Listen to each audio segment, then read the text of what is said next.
बिस्मिल्लाहिर्रहमानिर्रहीम। अस्सलाम वालेकुम स्टूडेंट्स, क्या हाल है जी? कैसे हैं आप सब? उम्मीद करता हूँ आप सब खैरियत से होंगे। स्टूडेंट्स, मैं हूँ मोहम्मद इब्राहीम आपके चैनल डायमेंशनल फ़िज़िक्स से।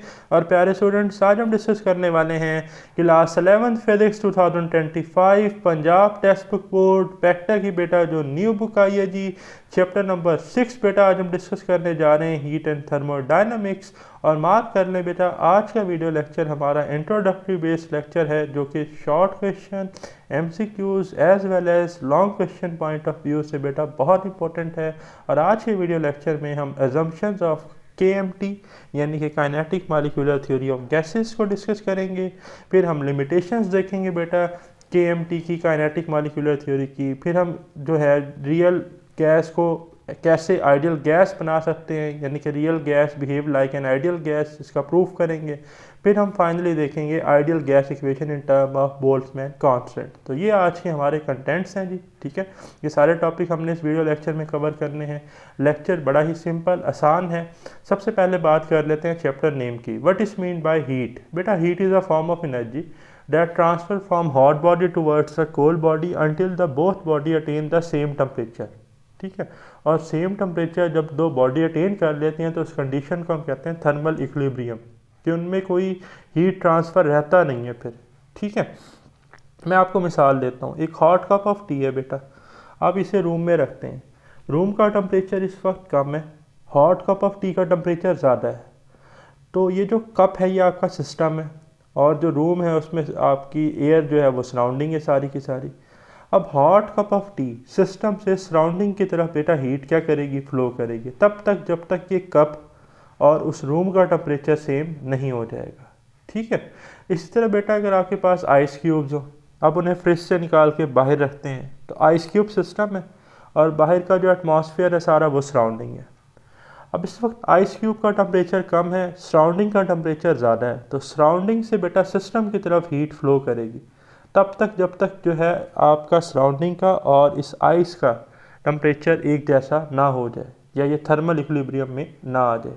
थर्म मीन हीट, ठीक है। इक्विलिब्रियम मीन के थर्मल इक्विलिब्रियम मीन के हीट फ्लो जो है वो रुक जाए। ठीक है। इसका मतलब है कि दोनों बॉडी जो है वो अब सेम टेम्परेचर पर है। ठीक है। अच्छा, हीट का तो ये मतलब था। आगे है हीट एंड थर्मोडायनामिक्स। अब बेटा thermodynamics is the combination of two words. Thermo का वर्ड आया therm, therm mean heat, heat मैंने एक्सप्लेन की। डायनामिक्स, डायनामिक्स कहते हैं फ्लो विद काज। आपने याद है कि दो ब्रांचेस पढ़ी थी मैकेनिक्स की, काइनेमेटिक्स और डायनामिक्स, बेसिक लेवल्स में। ठीक है। काइनेमेटिक्स क्या होती थी? The branch of physics that deals with motion of object without discussing it cause. Dynamics में लेकिन हम मोशन के साथ साथ काज, उसकी वजह भी पढ़ते थे। तो हीट फ्लो होने की वजह क्या है वो बेटा हम इस चैप्टर में जानेंगे। जैसे ये मोटर बाइकर आपको नज़र आ रहा है, इस वक्त जो इसका पेट्रोल इंजन है वहाँ से आप देख रहे हैं सिलेंसर से धुआं निकल रहा है, तो वो वर्क कर रहा है। ठीक है जी। वो जो आपकी पेट्रोल एनर्जी है वो कंज्यूम हो रही है। ठीक है जी। और ये जो गाड़ी है ये चल रही है। ठीक। तो एक्चुअली हीट ट्रांसफ़र कब और कैसे होता है? ठीक है। एसी जो आपका है वो क्या करता है, आपके रूम से जो गर्म हवा होती है उसको बाहर निकाल देता है। ठीक है। और रूम का टेम्परेचर कम कर देता है। आपके नॉर्मल बॉडी से जो ही टेम्परेचर रूम का कम होता है तो आपको जो है वो ठंड लगना महसूस हो जाती है, तो ये हीट फ्लो है। तो नेचर में बहुत सारी जगह जो है वो हीट फ्लो हो रहा है। ठीक है। सन से जो एनर्जी आ रही है सोलर एनर्जी है, थर्मल एनर्जी है। ठीक है। अब थर्मल एब्जॉर्बर हैं हमारे पास, ठीक, वहाँ, या सोलर आपके पास पैनल्स हैं, ये किस तरह से एनर्जी को कन्वर्ट कर रहे हैं। तो ये जो एनर्जी ट्रांसफर्स के प्रोसेस हैं एक फॉर्म से दूसरी फॉर्म में, वो बेटा हमें थर्मोडायनामिक्स बताती है। तो सबसे पहले मार्क कर लें थर्मोडायनामिक्स की डेफिनेशन, शॉर्ट और एमसीक्यूज में आ सकती है। Thermodynamics is the branch of physics, ये फिजिक्स की एक ब्रांच है, that deals with the relationship and the convergence between the heat and other forms of energy. जो बेटा हमें क्या बताती है, एक तो हमें बताती है कि रिलेशनशिप क्या है हीट और अदर फॉर्म्स ऑफ एनर्जी के साथ, और other forms of energy heat में कैसे कन्वर्ट हो रही है, या heat other form of energy में किस तरह से कन्वर्ट हो रही है। It encompasses principle governing the behavior of a system at macroscopic scale। अच्छा, इसमें थर्मोडायनामिक्स में जो लॉज और प्रिंसिपल बेटा हम इस्तेमाल करेंगे उनमें हम मैक्रोस्कोपिक स्केल्स डिस्कस करते हैं। ठीक है। यानी कि ज़्यादातर हम मैक्रोस्कोपिक व्यू करते हैं, ज़्यादा डिटेल में नहीं जाते छोटे छोटे सब एटॉमिक पार्टिकल के, ठीक है। Such as temperature, pressure and volume. अब ये जो मैक्रोस्कोपिक स्केल है इनमें क्या आ जाता है, ये पेपर में MCQ आते हैं, temperature, pressure and volume. Thermodynamics thus play key role in technology, science. Almost all the raw energy available for our use is liberated in the form of heat. अच्छा, कहता है जो थर्मोडायनामिक्स है वो एक तो हमारी टेक्नोलॉजी में बहुत ज़्यादा की वाइटल इंपॉर्टेंट रोल प्ले करती है, ठीक है। और जितने भी रॉ मटेरियल्स हैं ये सारे के सारे जो है जब इन्हें जलाते हैं तो इनसे हीट एनर्जी बनती है। तो हीट एनर्जी को कैसे कवर कहाँ इस्तेमाल किया जाता है वो भी हमें थर्मोडायनामिक्स से पता चलता है। In this chapter we shall study the behaviour of gases. इस चैप्टर में बेटा एक तो हम गैसेस का बिहेवियर पढ़ेंगे, डिफरेंट लॉज हैं, बॉयल्स लॉ, चार्ल्स लॉ है जी, लोजैक जोसेफ लॉ है, ये सारा हम पढ़ेंगे इसमें, ठीक है। And laws of thermodynamics, laws of thermodynamics देखेंगे, zero law of thermodynamics, first law, second law, ठीक है, ये सारा देखेंगे। देयर सिग्निफिकेंस एंड एप्लीकेशन, और फिर हम एप्लीकेशन देखेंगे जिसमें हम रेफ्रिजरेटर को इसमें पढ़ेंगे, ठीक है जी। और कार्नट इंजन है और पेट्रोल इंजन, डीजल इंजन, इस तरह की हमने चीज़ें जो हैं वो डिस्कस करनी है। तो लेक्चर का स्टार्ट करते हैं, जो कि मेन आज का टॉपिक है assumption of kinetic theory of gases. अब भाई काइनेटिक थ्योरी ऑफ गैसेस सबसे पहले तो नोट कर लें, ये आइडियल गैस के लिए है। किसके लिए बेटा? आइडियल गैस के लिए, ठीक है। आइडियल गैस क्या होती है? आइडियल गैस वो गैस होती है जिसमें आपके पास गैस मालिक्यूल पॉइंट मैस रखते हो, ठीक है। पॉइंट मैस मीन कि उनका मैस बहुत ज़्यादा कम है, इतना ज़्यादा कम है कि उनके दरमियान सेपरेशन ज़्यादा है उनके मैस से, ठीक है। यानी कि दो पार्टिकल के दरमियान जो फासला है वो ज़्यादा है, उससे भी कम उनका क्या है? मैस है। अच्छा, और जो आइडियल गैस के मालिक्यूल्स हैं वो एक दूसरे पे कोई फोर्स नहीं लगाते, उनके दरमियान कोई इंटरमालिक्यूलर फोर्सेस नहीं है। हाँ, अगर वो दो पार्टिकल कोलाइड करते हैं आपस में तो फोर्स लगाते हैं, या जिस सिलेंडर में वो हैं, जैसे ये मान लें एक सिलेंडर है, जब ये वॉल्स ऑफ सिलेंडर से कोलाइड करते हैं तो बेटा तब ये फोर्स लगाते हैं, अदरवाइज से कोई फोर्स नहीं लगाते, ठीक है। तो इस तरह के गैस मालिक्यूल्स को हम आइडियल क्या कहते हैं? गैसेस कहते हैं। तो स्टार्ट करते हैं जी। अब ये लॉन्ग क्वेश्चन में भी आ सकते हैं, इसके सारे जो आपके पास एजम्पशंस के पॉइंट्स हैं, ठीक है, और इनमें से कोई शॉर्ट या MCQs नहीं पूछा जा सकता है, तो एग्जाम पॉइंट ऑफ व्यू से काफ़ी इंपॉर्टेंट है। The kinetic theory of gases is a fundamental theory. Mark कर लें जी, ये फंडामेंटल बुनियादी थ्योरी है, फिजिक्स में भी इस्तेमाल करते हैं, केमिस्ट्री में भी।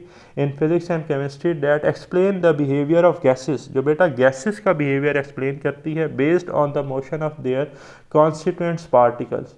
अब गैसेस का जिक्र हो रहा है तो सबसे पहले बेटा 1738 में बर्नौलिस ने ये कंसेप्ट दिया कि जो गैस मालिक्यूल्स हैं, ठीक है, जब ये आपस में कोलाइड करते हैं तो टेम्परेचर और प्रेशर में चेंजेस आती हैं। किसने हमें बताया था? ये बर्नौलिस ने।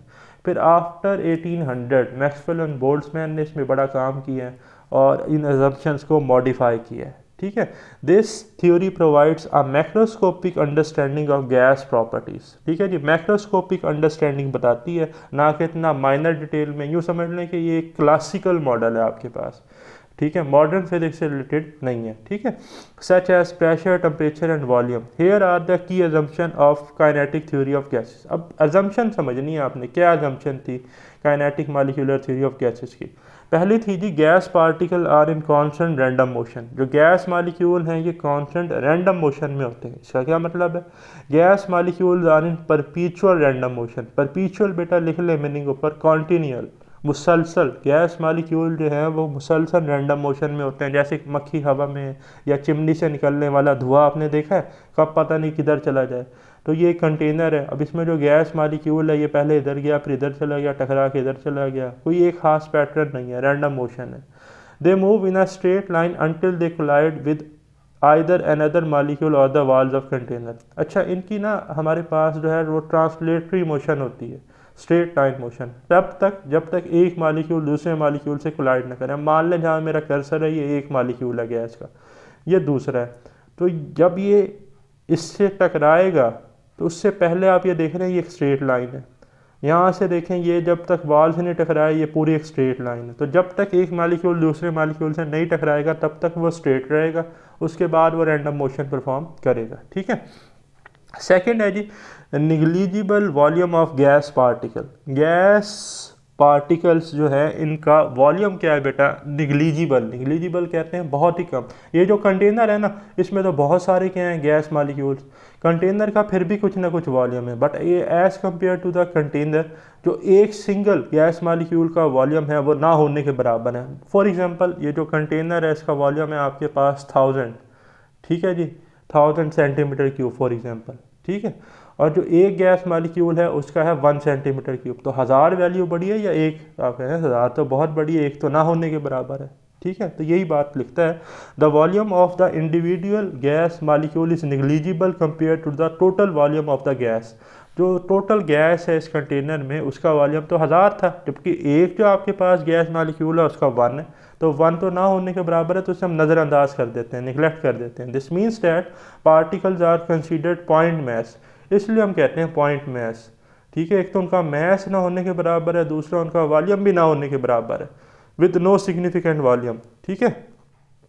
थर्ड वन है बेटा नो इंटरमालिक्यूलर फोर्सेस। ये बात मैंने शुरू में की कि आइडियल गैसेस में कोई इंटरमालिक्यूलर फोर्सेस नहीं होती।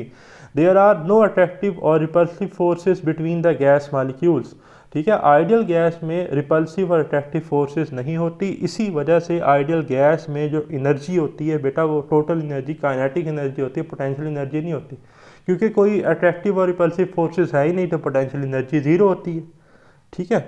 तो ये पॉइंट याद रखना है मेरा। The particles do not exert any force on each other expect during collision, ठीक है। कब लगाते हैं फोर्स, या तो दो गैस मालिक्यूल आपस में कोलाइड करें, या कोई gas molecule walls of container और सिलेंडर से क्या करे बेटा, कोलाइड करे। फोर्थ है जी elastic collision.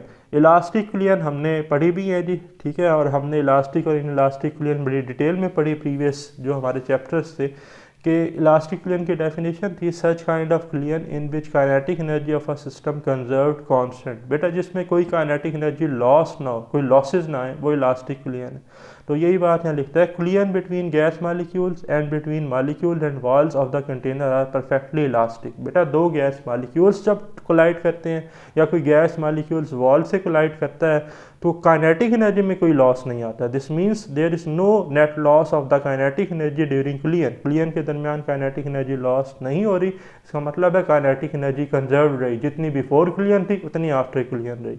The total kinetic energy is conserve. तो ये पेपर में MCQ आ सकती है बात। फिर फिफ्थ पॉइंट है बेटा large number of particles. A gas contains a large number of particles. अब आपके पास एक सिलेंडर है, उसमें तो बहुत सारे बेतहाशा गैस मालिक्यूल्स हैं। This larger number of gas molecules allow for the use of statistical method to describe the properties of gases। ये तो बेटा larger number of gas molecules हैं, इससे हम थर्मल एंड स्टैटिस्टिकल फिजिक्स में इस्तेमाल करते हैं डिफरेंट जो प्रॉपर्टीज़ हैं गैसेस की उन्हें एक्सप्लेन करने के लिए, ठीक है। फिर 6 है जी average kinetic energy is proportional to temperature. बेटा जो एवरेज काइनेटिक एनर्जी है वो डायरेक्टली प्रोपोर्शनल है टेम्परेचर के। टेम्परेचर बढ़ेगा तो एवरेज काइनेटिक एनर्जी ज़्यादा होगी। एक कंटेनर में गैस मालिक्यूल है, टेम्परेचर बढ़ाते हैं तो टेम्परेचर बढ़ाने से वो अपने मीन पोजीशन पर टू एंड फ्रो क्या करेंगे, वाइब्रेट करेंगे, तो रेट ऑफ कोलिजन ज़्यादा होगा। कोलिजन ज़्यादा होगी तो क्या होगा जी, कोलिजन ज़्यादा होने से उसकी काइनेटिक एनर्जी ज़्यादा होगी। तो देखिए the average kinetic energy of a gas particle is directly proportional to the absolute temperature of gas. This implies that as the temperature increases, जब हम टेम्परेचर बढ़ाते हैं the speed of the gas particle also increases. जो speed बढ़ेगी जब वो collide करेंगे, तेज़ी तेज़ी से क्या करेंगे, टू एंड फ्रो क्या करेंगे, ऑसिलेट करेंगे, तो साथ वाले से टकराने के चांसेस ज़्यादा होंगे, तो उनकी स्पीड ज़्यादा होगी तो काइनेटिक एनर्जी क्या होगी, ज़्यादा होगी, ठीक है। फिर 7 पॉइंट है जी pressure due to particle collision. अच्छा जी, जब गैस मालिक्यूल क्या करते हैं, आपस में कोलाइड करते हैं या वॉल ऑफ कंटेनर से क्या करते हैं बेटा, कोलाइड करते हैं, तो वो वॉल्स पे प्रेशर एक्सर्ट करते हैं। कैसे, देखें, the pressure exerted by gas on the walls of its container is due to the collision of gas particle with the walls. अब ये कंटेनर है और ये बेटा क्या है, गैस पार्टिकल, ठीक है। अब मैंने कहा था कि बिफोर कोलिजन ये स्ट्रेट लाइन ट्रैवल करता है, तो ये सीधा जा रहा है, ठीक है, और इस दीवार से टकराता है जाके। जब इस दीवार से टकराता है तो ये इस पर force per unit area pressure क्या करता है, exert. The force exerted by particles during collision generates pressure, ठीक है। तो जब फोर्स लगती है, जब पार्टिकल कोलाइड कर रहे हैं, आपस में कोलाइड कर रहे हैं या वॉल से कोलाइड कर रहे हैं, तो वो एक दूसरे पे प्रेशर क्या करते हैं बेटा, एक्सर्ट करते हैं, ठीक है। फिर पॉइंट नंबर 8 है time of clear is negligible. बड़ा इंपॉर्टेंट पॉइंट है, एमसीक्यूज में आ सकता है। टाइम ऑफ क्लियर निगलिजिबल का क्या मतलब है, ज़रा इस डायग्राम को देखें। ये एक कंटेनर है, इसमें मैंने 2 इस वक्त गैस मालिक्यूल जो हैं वो दिखाए हैं। अब बेटा इस गैस मालिक्यूल को इससे कोलाइड करने के लिए यहाँ से यहाँ तक फासला जब ये कवर करता है तो इसे टाइम लगता है 1 सेकेंड। कितना, यानी कि ये जा रहा है इससे टक्कर करने, टकरा करने, कुलियन करने। तो ये वाला गैस मालिक्यूल जब यहाँ तक पहुँचेगा तो इसे कितना टाइम लग रहा है, 1 सेकेंड। अच्छा, जब ये इससे कोलाइड करता है जो इसका टाइम ऑफ क्लियन है वो कितना है, 1 मिली सेकेंड। मिली होता है प्रीफिक्सेस 10⁻⁻3, तो 1 डिवाइडेड बाय 1000 बनता है 0.001 सेकेंड। अब मुझे बताएं 1 सेकेंड बड़ी वैल्यू है या 0.01 सेकेंड है। अब आप कहेंगे सर 0.001 सेकेंड तो बहुत छोटी है 1 के मुकाबले में, तो यही बात यहाँ लिखी गई है। The time taken for collision between gas particle is extremely short as compare to the time between collision. Time between collision है ये 1 सेकेंड, ठीक है। और ये जो आपके पास ऊपर था ये क्या था जी, ये था टाइम बिटवीन क्लियन, और ये नीचे वाला टाइम ऑफ क्लियन जब क्लियन हो चुकी है, ठीक है।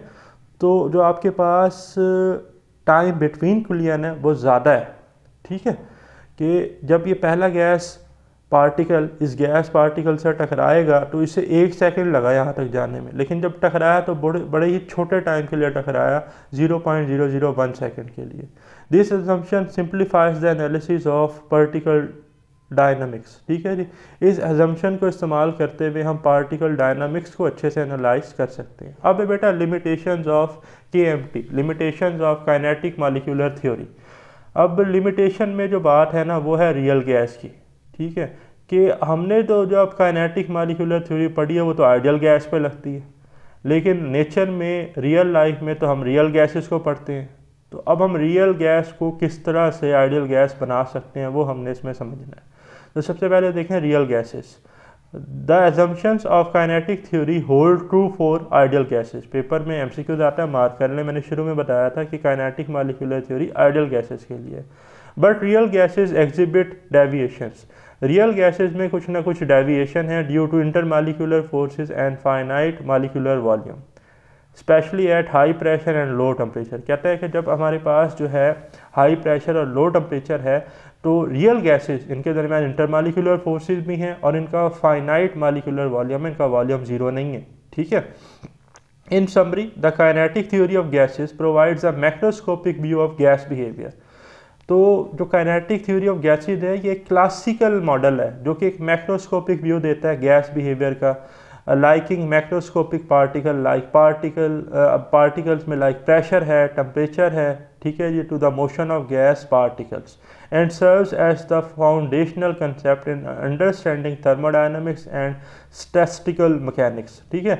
तो ये एक बुनियादी फंडामेंटल कंसेप्ट है थर्मोडायनामिक्स और स्टैटिस्टिकल मैकेनिक्स को समझने के लिए। अब है जी equation of state for an ideal gas. अब ये बात बेटा MCQ शॉर्ट क्वेश्चन में पेपर में आ सकती है। A gas that obeys kinetic theory of gases is termed as ideal gas. लेडी आइडियल गैस की एक और डेफिनेशन आ गई है, ठीक है।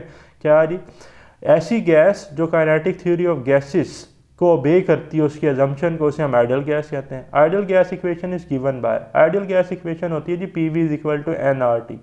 बेटा इसमें P क्या है, प्रेशर है, हेयर P प्रेशर, ठीक है जी। V is the volume, N is the number of moles of the gas, ठीक है जी, N number of moles of the gas है, ठीक है। R is the universal gas constant, ठीक है जी, इसे हम जनरल गैस कांस्टेंट भी कहते हैं, और इसकी वैल्यू बेटा पेपर में MCQ आ जाती है। R is equal to 8.3145 joule per mole per kelvin, and T is the temperature, ठीक है। तो ये आपने इक्वेशन याद रखनी है। Equation 6.1 implies that the product of pressure and volume is directly proportional to the temperature for an ideal gas। अच्छा बेटा, अगर नंबर ऑफ मोल्स कांस्टेंट हो और R तो वैसे ही कांस्टेंट वैल्यू है तो प्रेशर वॉल्यूम का प्रोडक्ट डायरेक्टली प्रोपोर्शनल है टेम्परेचर के। ये बात पेपर में MCQ आ सकती है, ठीक है। फिर ये जी बड़ा इंपॉर्टेंट शॉर्ट क्वेश्चन है कि पेपर में आ सकता है, how real gas behave like ideal gas, कि हम रियल गैस को कैसे बिहेव करते हैं like ideal gas. Ideal gas में हमने पढ़ा था कि इंटरमॉलिक्यूलर फोर्सेस नहीं होनी चाहिए। तो अगर हम वॉल्यूम को एक्सपेंड कर दें रियल गैस के तो इंटरमॉलिक्यूलर फोर्सेस क्या हो जाएंगी, कम हो जाएंगी। बात समझ रहे हैं। अगर हम क्या करते हैं, वॉल्यूम बढ़ा दें तो इंटरमालिकुलर फोर्सेस क्या हो जाएगी, कम। अब ये सारी कहानी ना यहाँ तक जानना है हमने, ये सारी कहानी क्या है वो समझते हैं। ठीक है, मैंने क्या कहा है, वॉल्यूम बढ़ा दें तो रियल गैस आइडियल गैस जैसा बिहेव कर सकती है। अच्छा देखें, according to kinetic theory of gases, as a gas has no intermolecular interaction and molecules are far apart from each other. कहता है कि जो काइनेटिक थ्योरी ऑफ गैसेस है उसके मुताबिक हम आइडियल गैस पढ़ते हैं और आइडियल गैस में कोई इंटरमालिकुलर इंट्रैक्शन नहीं है और मालिक्यूल एक दूसरे से बहुत दूर दूर हैं, far apart from each other. ठीक है, for a real gas to behave like an ideal gas, अब रियल गैस को आइडियल गैस बिहेव करवाने के लिए some condition must be satisfied, कुछ कंडीशन सेटिस्फाई करनी पड़ेंगी। Potential energy of the gas molecule is negligible, potential energy क्या होनी चाहिए, ये निग्लिजिबल, क्योंकि इंटरमालिकुलर फोर्सेज नहीं होनी चाहिए। And this have only kinetic energy, और सिर्फ क्या होनी चाहिए, काइनेटिक एनर्जी। अब ये कैसे होगा देखें, in equation 6.1 n represent the number of moles which can be described bye. अच्छा, ये जो आइडियल गैस इक्वेशन है ना, अभी हमने ऊपर पढ़ी है, PV is equal to NRT। बेटा इसमें n नंबर ऑफ मोल्स, ये भी पेपर में MCQ आ जाता है। इसे हम डिफाइन करते हैं mass of a gas over molar mass of a gas. Mass को स्मॉल m से लिखते हैं, मोलर मैस को कैपिटल M से। तो मैस टू मैस रेशियो है तो इसका कोई यूनिट नहीं होता। ठीक है, क्या है, small m over capital M। ठीक है, mass of gas over molar mass of a gas. अच्छा, दोबारा इस इक्वेशन की तरफ आते हैं, PV is equal to NRT। तो PV, अब n की जगह मैंने पुट कर दिया small m over capital M और साथ आ गया बेटा RT। ठीक है, अब किया क्या है यहाँ पर बेटा, मैंने ना रीअरेंज किया थोड़ा सा इक्वेशन को। ये जो PV था ना, इसके साथ आप देख रहे हैं ये वॉल्यूम मैस की जगह चला गया, मैस वॉल्यूम की जगह आ गया, क्रॉस मल्टीप्लाई जैसे हम करते हैं। ठीक है, तो वॉल्यूम मैस से इंटरचेंज हुआ है मैस वॉल्यूम से। तो इधर देखें, PM is equal to M over V RT। अब ये M ओवर V क्यों बनाया है भाई, आप जानते हैं बेटा M ओवर V हमारे पास डेंसिटी होती है। डेंसिटी क्या होती है, मैस पर यूनिट वॉल्यूम। तो इसकी जगह रो पुट कर दें, so PM is equal to rho RT। ठीक है, तो अगर मुझे डेंसिटी का एक्सप्रेशन चाहिए हो तो मुझे RT को बेटा इधर डिवाइड करना पड़ेगा P से, तो डेंसिटी आ जाएगी PM ओवर RT। ठीक है, तो मेरे पास डेंसिटी आ गई बेटा, density is equal to PM over RT। अब मैंने कहा कि R जनरल गैस कांस्टेंट है। ठीक है जी, और जो आपके पास कैपिटल M की वैल्यू अगर ये कांस्टेंट है, M ओवर R क्या है, कांस्टेंट, तो उसका मतलब है डेंसिटी का डायरेक्ट रिलेशन है किसके साथ, P के साथ, और इन्वर्स रिलेशन है बेटा किसके साथ, T के साथ। यानी कि अगर प्रेशर बढ़ाएंगे डेंसिटी बढ़ेगी और टेम्परेचर कम करेंगे तो डेंसिटी बढ़ेगी। यही बात है ना। अच्छा, अगर डेंसिटी कम करनी हो तो प्रेशर कम कर दें या टेम्परेचर बढ़ा दें। ठीक है, इस चीज़ को मैंने अलग अलग करके लिख लिया है, density directly proportional to pressure और density inversely proportional to temperature. ठीक है, अब हमने क्या करना है, रियल गैस को आइडियल गैस बिहेव करवाना है। इंटरमालिकुलर फोर्सेस नहीं होनी चाहिए और मालिक्यूल्स फार अपार्ट होने चाहिए, और मालिक्यूल्स ऑफ गैसेस जो हैं वो फार अवे हो, फर्दर अपार्ट हो। तो उसके लिए वॉल्यूम क्या होना चाहिए, ज़्यादा। और वॉल्यूम कब ज़्यादा होता है, जब डेंसिटी कम होती है। वो डेंसिटी होती है ना मैस पर यूनिट वॉल्यूम, तो वॉल्यूम ज़्यादा होगा तो डेंसिटी कम होगी। तो हमने इन फैक्टर से डेंसिटी कम करनी है। तो कैसे कम हो सकती है डेंसिटी, देखिए अभी मैंने कहा डेंसिटी डायरेक्टली प्रोपोर्शनल है प्रेशर के। अगर प्रेशर कम हो तो डेंसिटी कम होगी, और डेंसिटी इन्वर्सली प्रोपोर्शनल है टेम्परेचर से। या टेम्परेचर हाई हो तो डेंसिटी क्या होगी, कम। तो अगर प्रेशर लो हो, टेम्परेचर हाई हो, डेंसिटी कम होगी। डेंसिटी कम होगी तो वॉल्यूम क्या होगा, ज़्यादा, और रियल गैस बिहेव करेगी एज अ आइडियल गैस। ठीक है, यही बात सारी इस पैरा में लिखी है। The density of gas will B low, density क्या होनी चाहिए, लो होनी चाहिए। एट लो प्रेशर, प्रेशर कब हो, क्या होगा, low, and high temperature, temperature क्या होगा, high, due to which molecules of a gas will be large distance, ज़्यादा डिस्टेंस पे होंगे from each other, and the inter molecular forces will be negligible. तो रियल गैस बिहेव करेगी like ideal gas. So the real gas behave like an ideal gas at low pressure and high temperature. तो ये बेटा इस बात का मतलब था, प्रूफ था। ठीक है, फिर है जी हमारे पास ideal gas equation in term of Boltzmann constant. जो अब बोल्ट्जमैन कांस्टेंट मैं आपको बताता हूँ क्या है जी, बोल्ट्जमैन के नाम पर ही है। ठीक है, इसकी वैल्यू होती है 1.38 मल्टीप्लाई 10⁻23 जॉल पर केल्विन। कैसे आती है वो भी इसमें पढ़ते हैं। तो देखें जी, सबसे पहले ideal gas equation. From ideal gas equation PV is equal to NRT। ठीक है जी, और आपको पता है इसमें P क्या है जी, प्रेशर है, V वॉल्यूम है, N आपके पास जो वो नंबर ऑफ मोल्स हैं आइडियल गैसेस के, R जनरल गैस कांस्टेंट है, T टेम्परेचर है। ठीक है, here N represent the number of moles of the ideal gas. It can be defined as the number of the atoms और molecules. अच्छा, R नहीं है, ये और आएगा। ठीक है, द नंबर ऑफ एटम्स और molecules per unit Avogadro number. ठीक है। तो n से लिखते हैं हम, स्मॉल n से। स्मॉल n क्या होता है आपके पास, n ओवर Na, ठीक है। ये क्या है, नंबर ऑफ एटम्स और molecules divided by Avogadro number. Avogadro number होते हैं 6.02 मल्टीप्लाई 10⁻23, ठीक है। तो ये वैल्यू आपको पता है, आप नॉर्मली केमिस्ट्री में भी पढ़ते हैं इसे, तो ये भी ये यूनिट लेस है, आपने याद रखना है, ठीक है, n। अच्छा, फिर अब आप देखें ये जो इक्वेशन है P V is equal to N R T, ये वैल्यू पुट कर दें इधर, तो P V is equal to N की जगह आ जाएगा N over N into R T. अब भाई करना ये है, यहाँ पर एन है ना, आर की जगह एन को दे दें, एन की जगह आर को दे दें। ऐसा क्यों कर रहे हैं, देखें पी वी, यहाँ ये वाली इक्वेशन पे आ जाएं आप, पी वी है ना हमारे पास, पी वी, ये देखें यहाँ पर लिखा हुआ है, ये लिखा हुआ पी वी, जहाँ पर इस वक्त मेरा कर्सर है, पी वी। अच्छा जी, अब मैंने क्या कहा है, आर की जगह किसको दे दें, एन को, तो R over N A. R over N A ना हम कहते हैं बोल्ट्जमैन कांस्टेंट को, तो ये आर ओवर एन ए बन जाएगा के बी, इधर एन और टी रह जाएंगे, तो एन के बी टी बन जाएगी इक्वेशन, ठीक है। क्या किया, दोबारा सुने, ये जो टर्म है ना N R over N A, ये लिखा हुआ, the term R over N A is termed as the Boltzmann constant K B, ठीक है। तो आर ओवर एन ए की जगह के बी आया है, और ये एन और टी एज इट इज़ है, तो P V is equal to N K B T, ये इक्वेशन कहलाती है ideal gas equation in term of Boltzmann constant, ठीक है। अब चलते हैं बोल्ट्जमैन कांस्टेंट की तरफ। बोल्ट्जमैन कांस्टेंट किसकी रेशो है जी, Boltzmann constant is the ratio of general gas constant to the Avogadro number. तो जनरल गैस कांस्टेंट की वैल्यू होती है 8.3145 जाउल पर मोल पर केल्विन, ठीक है। और एवोगैड्रो नंबर होते हैं 6.02 मल्टीप्लाई 10⁻23 पर मोल। तो बेटा पर मोल से कैंसिल हो जाएगा, और इसको हम सिंप्लीफाई करेंगे तो ये बनता है 1.38 मल्टीप्लाई 10⁻23 जाउल पर केल्विन। अब ये पेपर में MCQs आती है वैल्यू, तो के बी से लिखते हैं बोल्ट्जमैन कांस्टेंट को 1.38 मल्टीप्लाई 10⁻23 जाउल पर केल्विन, ठीक है। अच्छा, अगर के बी की डायमेंशन आ जाए तो जाउल की डायमेंशन जो कि वर्क और एनर्जी की डायमेंशन होती है ml² T-2 और K-1 आ जाएगा एंड में टेम्परेचर के लिए, ठीक है। तो ml² T-2 K-1 डायमेंशन है के बी की, ठीक। तो हमारे पास जो है जी आइडल गैस इक्वेशन आ गई इन टर्म ऑफ बोल्ट्जमैन कांस्टेंट, और ये पेपर में शॉर्ट क्वेश्चन भी आ सकता है, P V is equal to N K B T, ठीक। फिर एक छोटा सा है जी information MCQs for your information, real gas approaches ideal behaviour under. ये जो बात हमने अभी ऊपर प्रूव की है कि रियल गैस कब आइडियल गैस बिहेव करेगी, जब प्रेशर लो हो टेम्परेचर हाई हो, यही लिखा है, लो प्रेशर हाई टेम्परेचर, ठीक है। तो ये पेपर में MCQs भी आ सकता है। तो ये था प्यारे स्टूडेंट्स हमारा आज का वीडियो लेक्चर पसंद आया तो बेल आइकन को लाजमी प्रेस कीजिएगा। वेरी सून बेटा हम डिस्कस करेंगे गैसेस लॉस को नेक्स्ट वीडियो लेक्चर को। अल्लाह ताला आपको बरकत और कामयाबी अता फरमाए। खुदा हाफिज़।